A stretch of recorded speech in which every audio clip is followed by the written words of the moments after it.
Silence the word, only in dark the light, only in dying life. Speak to us, God, your life-giving word.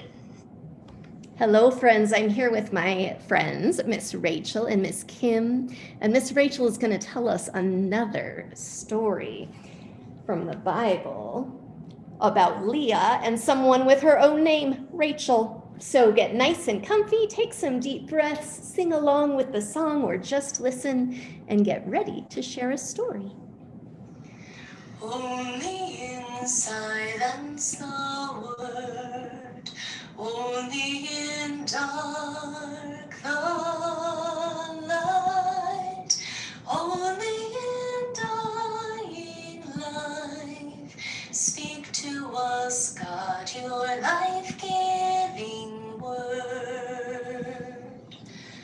Only in silence the word, only in dark the light, only in dying life. Speak to us, God, your life-giving word. So Rachel from St. Mark's, will you tell us about Rachel from the Bible? Leah and Rachel. Jacob took a long journey from his home in Beersheba to the birthplace of his grandfather Abraham in Haran.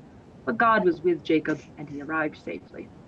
Once in Haran, he began to ask if anyone knew his uncle Laban.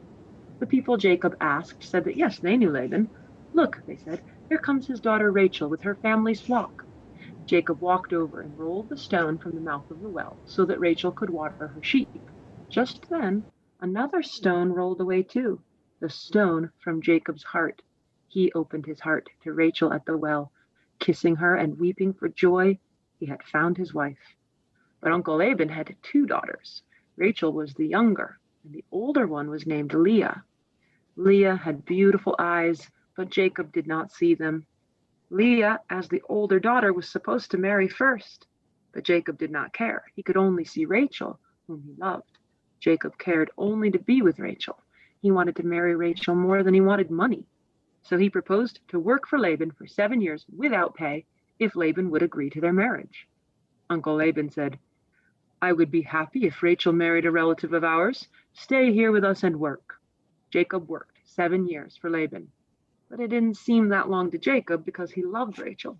Every day of labor brought him one day nearer to their wedding. At the end of the 7 years, Laban invited people from all around to a feast for the bride and groom. In those days, brides wore heavy veils, so Jacob could not see his beloved's face at the wedding.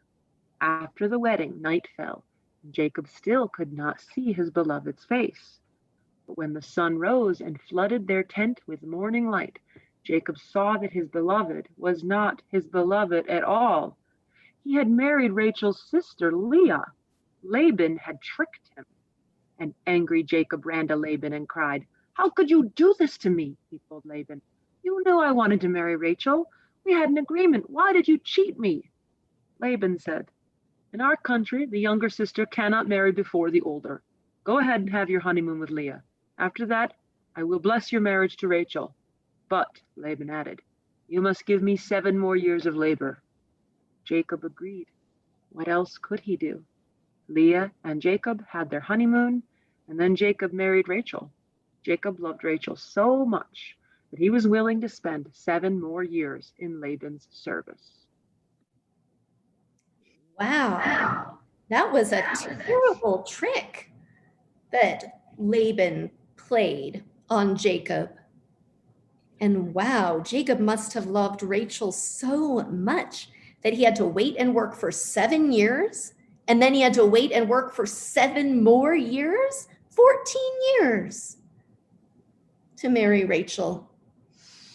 I wonder when you have had to work and wait for something that mattered to you. Share that story with your family, and the next time you're at church, find Miss Kim or Miss Rachel or me and tell that story to us because we would love to hear it.